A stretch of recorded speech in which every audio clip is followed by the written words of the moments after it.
Hello, and welcome to Hedgehog Storytime, where I read my weird original fiction.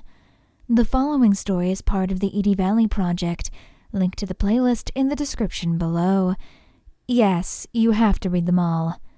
No, that is not a request. I'm actually standing today instead of sitting as I read this. I think the arm movements will help. I have my big flappy sleeves. I'm ready to go. I'm all based in Abigail Hodgepilled. This story, I think, is gonna make some things click for a lot of people. Listen, might not be the best at foreshadowing all the time. It's one of my weaknesses as a writer, but don't let that irrevocable feeling of dread hit you on the way out. So, anyway, here we go.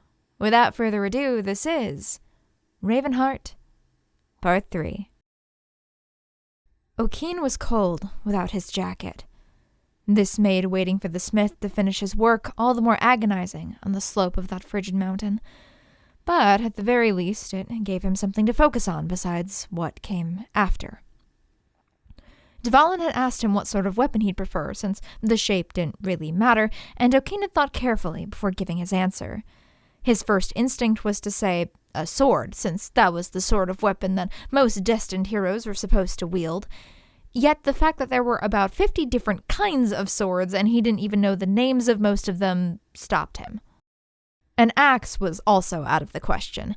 O'Keen's one strength in a fight was his speed, and all an axe would do was slow him down. A knife would be far quicker, but that would require him to get far too close to a literal god for his liking. So his thoughts began drifting to what sort of weapon would be long but light, which had finally led him to a spear.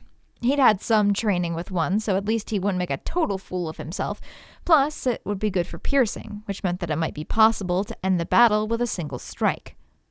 Hopefully. But beyond this, there wasn't much planning he could do. For all his cleverness, this was going to be a fight. Plain and simple.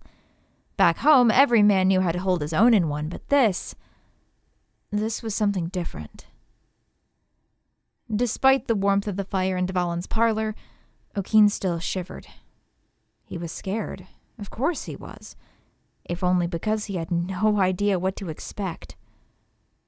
Is something wrong? Valky asked, who only now seemed to notice his inner turmoil. I have no idea how I'm going to make it out of this one, he confessed. She just looked at him. You thought the same thing about the Volk, did you not? Well, of course, but that was different. I didn't have to kill him. Perhaps, Valky shrugged. But you accomplished something much more complicated than that. You jumped right into his mouth, and you're still alive to tell the tale. I'm not sure anyone else in the cosmos can brag of such a feat. But that was just lucky, he admitted sullenly. I just happened to come up with a plan at the last minute. Well, then you'll do it again. Because of fate. Even if you weren't destined to do it, I think I'd still believe you could. You've only known me for a day. He almost laughed. And if I've already seen you perform tasks that would normally be considered impossible all within that time, I think I can look forward to many more impossible things in the future. She grabbed his hand, and he squeezed back. Even if she wasn't human, even if she was something alien and nearly incomprehensible to him, her touch was warm. For once, he thought he might be able to understand her, what she was thinking. She really had no doubt he could do it. He didn't necessarily feel any more confident, but now he knew that if he failed, he'd be betraying her trust in him. He tried to pull something positive from that. Ah, I'm interrupting, aren't I? Dvalin stood on the threshold of the room, covered in soot and sweating despite the cold. The two pulled apart, and O'Keen's ears turned red. Not at all, Valky said, entirely calm. Dvalin shot O'Keen a sympathetic look, before revealing what he'd been keeping under a cloth. It was, of course, a spear. But if its tip was made with the Volk's tooth, it was impossible to tell. It looked more like pearl than anything, as he could nearly see his own distorted reflection in its surface. At the right angle, it nearly glowed. You brought me far more than I needed, the smith said, so I made a sword as well, just on the off chance. He winked, but that didn't make the implication any better. Honestly, I wasn't expecting to make a spear today, but here she is. He held it out, but O'Keen hesitated to take it. Go on. She's yours. You've earned it, I'd say. The spear's shaft was warm to the touch, and O'Keen was surprised to discover just how right it felt in his hands. Maybe the skill of the smith really did make a difference. She's cold Gungnir, Dvalin beamed. I'm proud to say she's one of my finest pieces. She'll strike true. I guarantee it. Thank you, O'Keen muttered, suddenly feeling a little overwhelmed. Dvalin put a hand on his shoulder. Don't worry, lad, he said. The trickster's a right pushover in a fight. All he had was his pretty words, and now he doesn't even have those. He's destroyed entire realities, O'Keen retorted. Well, pushover for a god, anyway. After expressing his thanks time and time again, it was time to leave. Time to meet with his fate, whatever that really meant. It had only been a day, just over 2, maybe, since this had all began. He was just a farmhand, really. He couldn't do this. Who did he think he was? Yet once, a long time ago, he'd been even less than that. He'd just been a single raven. But that raven had vowed to be more, dreamed of it. And now here he was. The only thing to do was simply to do it. We're almost there, Valky said, pointing ahead. For the last few minutes, more and more crumbled structures had peeked through the mist of the other, but O'Keen's eyes widened as he looked ahead. The mist parted to reveal a positive graveyard of realities. Bits of buildings and huge clumps of earth floated in the abyss. Crumbled Gothic buttresses were all mixed up with twisted industrial steel. And somewhere in the middle of it, there was something there. Something waiting for him. O'Keen could sense it. Something malicious. Something that wanted him dead. He shivered, trying desperately to keep his wits about him. I can't accompany you in this fight. Valky's voice came out a whisper. So you'll need to move on your own. Think you can do it? He nodded, not trusting himself to speak. She let go of his hand, and for just a moment O'Keen was filled with the irrational fear that he would simply fall. But he didn't. Just floated. Fighting the urge to pump his arms like he was swimming, O'Keen did the one thing he could think of. He imagined he had wings. And once more, O'Keen flew. Still, a part of him wished he couldn't, because now Valky was no longer holding his hand. He felt like she was very far away. Then the Morrigan awaits. Valky turned her head, and there, standing on a discarded lump of snowy plain, a cloaked figure was waiting for them. As they approached, a strange breeze whipped both O'Keen's tunic and the figure's billowing mantle, and he gathered the distinct impression that he should be afraid. There was something very ominous about her, very inevitable. Yet for some reason he didn't. He nearly felt like he was coming home. Hello again, little raven.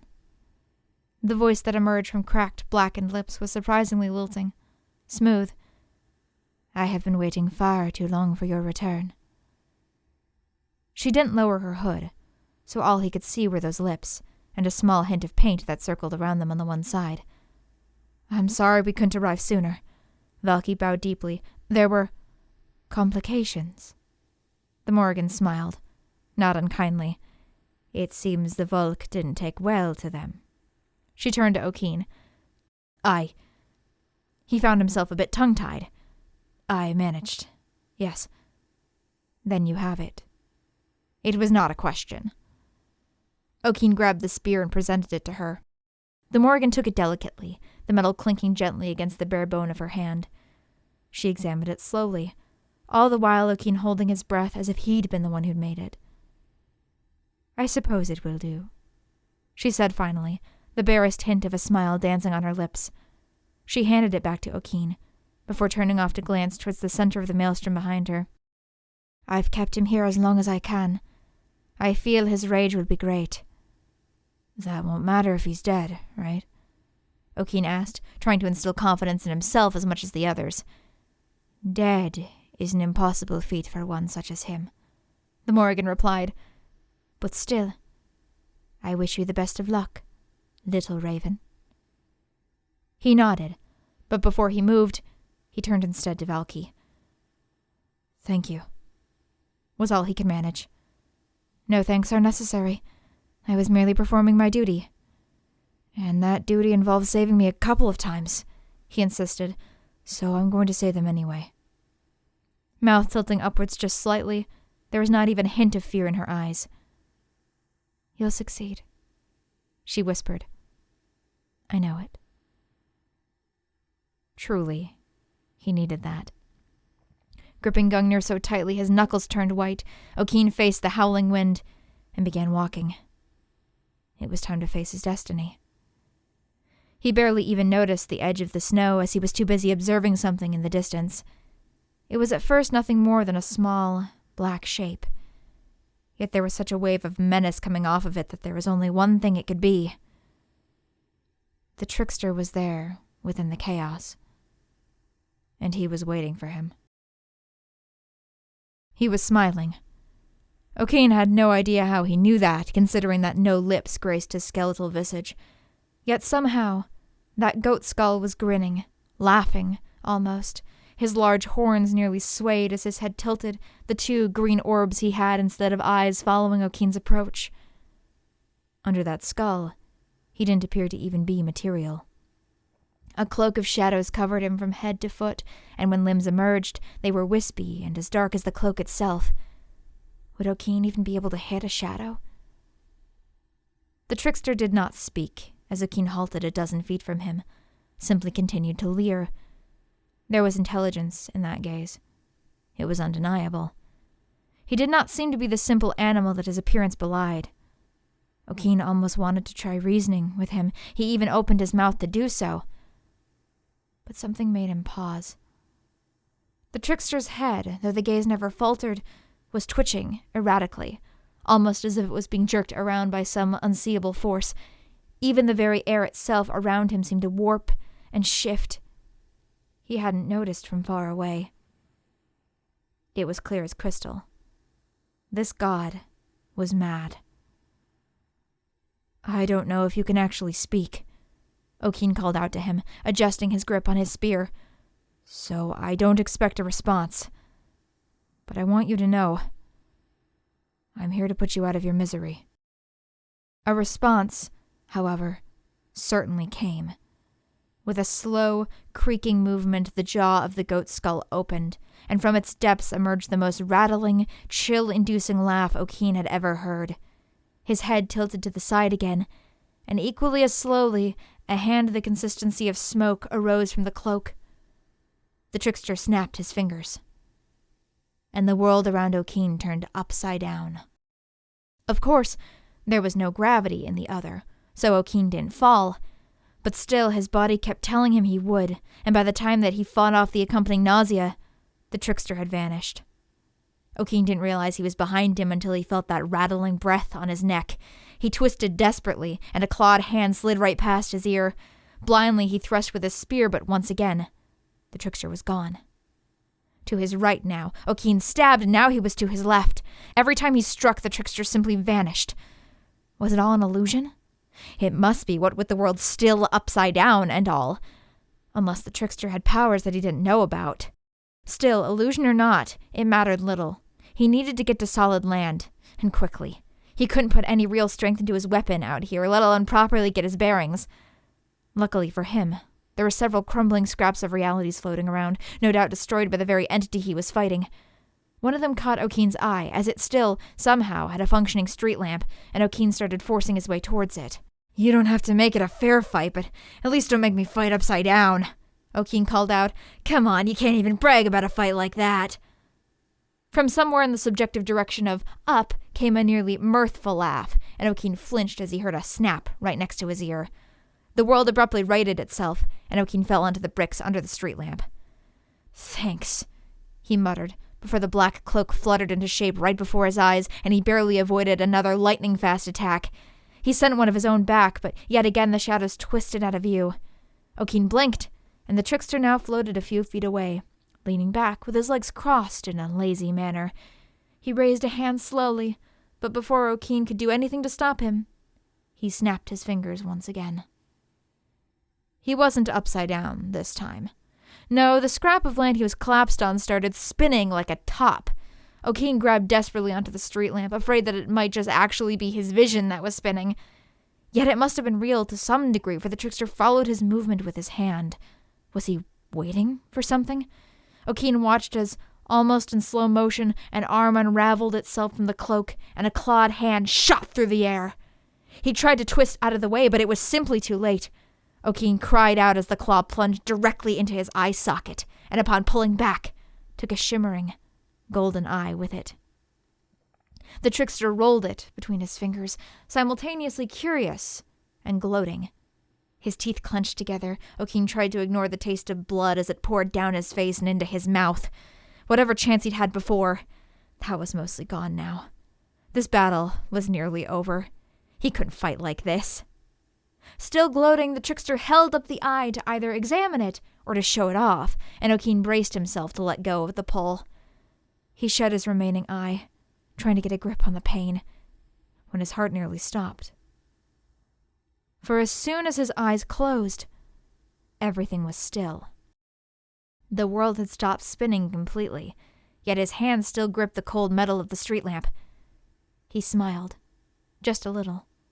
So that was the trickster's power, not to warp the world itself, but to warp your sense of it.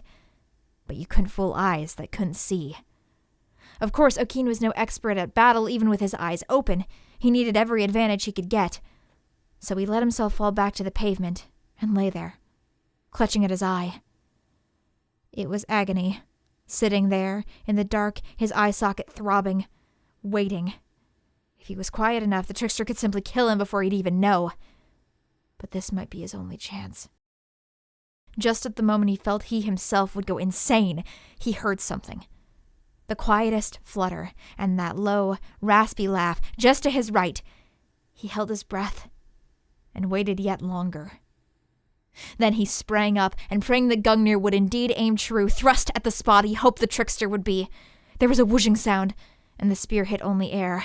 But Okeen wasn't done yet. Both times he'd gone on the attack, the trickster had dodged to his left, so once again he struck out through his imposed blindness, and his spear was halted. He dared open his eye, and even the trickster looked surprised to see Gungnir piercing his wrist, right under the fingers poised to snap yet again. And right before both of their eyes, his hand simply disintegrated, breaking off into several smaller pieces. He shoved the appendage back under his cloak, and much to Okeen's shock, a roar emerged from the jaws of the otherwise silent creature. He flew towards Okeen, the green fires that were his eyes raging. He swiped at him once, twice, thrice with his remaining hand, and the pull of the spear nearly bent from the force. The trickster sped away just as quickly, and though his heavy breathing nearly rattled his skull clean off his cloak, he composed himself. Once more, he raised his hand and stared at Okeen. This was bad. The trickster wasn't playing around anymore. Who knew what he was really capable of when he was actually trying? Okeen had to get to him, and fast. He pushed off at the pavement, sending himself hurtling towards the trickster. But he was too late. Those shadow-like fingers once again let out a snap that echoed abyssally through the nothing, and then a dark, black pit opened up behind him. It was almost like a black hole. Okeen's momentum was already sending him in its direction, but now he couldn't stop. He tried to close his eye, but this thing, whatever it was real. He kept them shut, however, as he continued drawing closer to the trickster, hoping beyond hope that his teleportation was also just an illusion.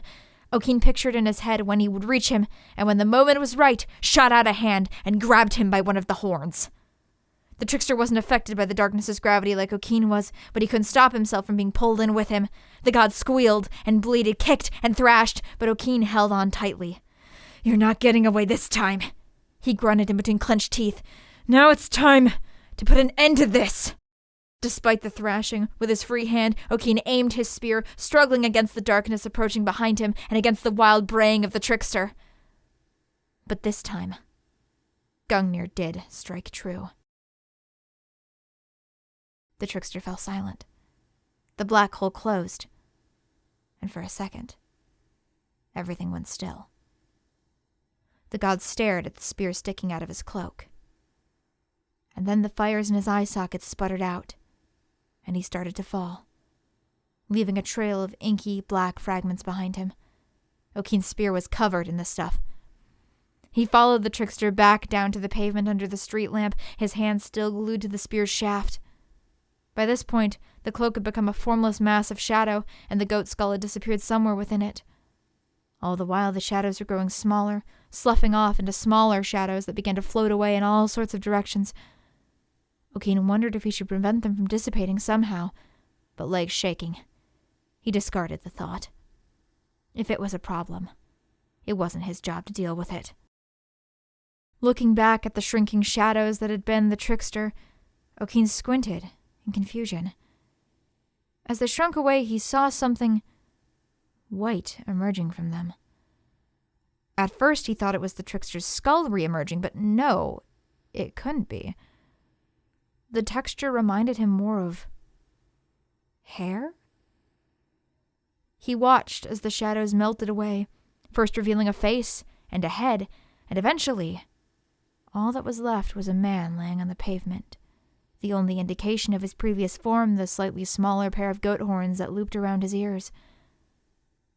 At first, he didn't move, until O'Keen tapped him with his foot, at which point he groaned, and then coughed. After a minute, he opened one eye, then the other, revealing them to be a startling hue of green. The man blinked a few times, then, frowning, he sat up, rubbing his temple with a hand. As soon as he did, however, he froze. He ran a hand through his hair, then stuck both of them in front of his face. Confusion quickly turned to utter horror. For the first time since regaining consciousness, he acknowledged O'Keen's presence, turning abruptly to look at him. "What the hell did you do to me?" O'Keen was so surprised to hear him speak that all he could think to do was shoot back. "Me? How should I know? You're supposed to be dead!" "As I believe I already told you," came the lilting voice of the Morrigan from over his shoulder. "Anomalies are not capable of achieving that thing called death." She and Valky landed gracefully on the pavement. "He is merely fragmented, split off into 1,000 different facets." Holding out her hand, one of the small blobs of shadow graced upon her palm. "Don't worry," she smiled, seeing O'Keen's expression. "You performed your task flawlessly. This is the result I had hoped for. His madness has also been fragmented. He shouldn't pose a threat anymore." "Fragmented?" The man spoke up. Are you serious? What fucking bullshit?" "This is what's been left behind. The fragment that retains his memories." The Morrigan narrowed her eyes. "And I believe it was your fault for getting yourself cursed." That's funny. I seem to recall some high horse bitch saying something like, "Go for it, trickster. Steal his shit. He won't notice a thing." "You will watch your tongue." Valky took a step towards him. "Remember, you stand before a goddess, and you are no longer her equal." "Well, gee, thanks for rubbing it in." The Morrigan put a hand on Valky's shoulder before turning back to O'Keen and ignoring the man entirely. "I offer you my sincere thanks, little raven." She bowed deeply. "Without your aid, the very cosmos itself may have fallen to the malice." O'Keen ran a hand through his hair, embarrassed. "Valky's the one you really should be thanking. She's the only reason I made it this far." "Then my thanks to you as well, Valky. I'm afraid the war is far from over. However, I would require your aid once again to bring it to a happy conclusion." "Anything, my lady," Valky immediately replied. "Of course," O'Keen said, "though it might be nice to catch my breath for an hour first." "Well, that's all settled then," the man who had been the trickster chimed in suddenly. "So I guess I'll just be on my way. He hopped to his feet and made to float off into the other. Farewell, good luck, sayonara. Where do you think you're going? The Morrigan asked. Away? Funny thing, that. She smiled, holding out a finger towards him before curling it back, and the man flew back to where he'd previously been sitting. I seem to recall you and I having a little deal.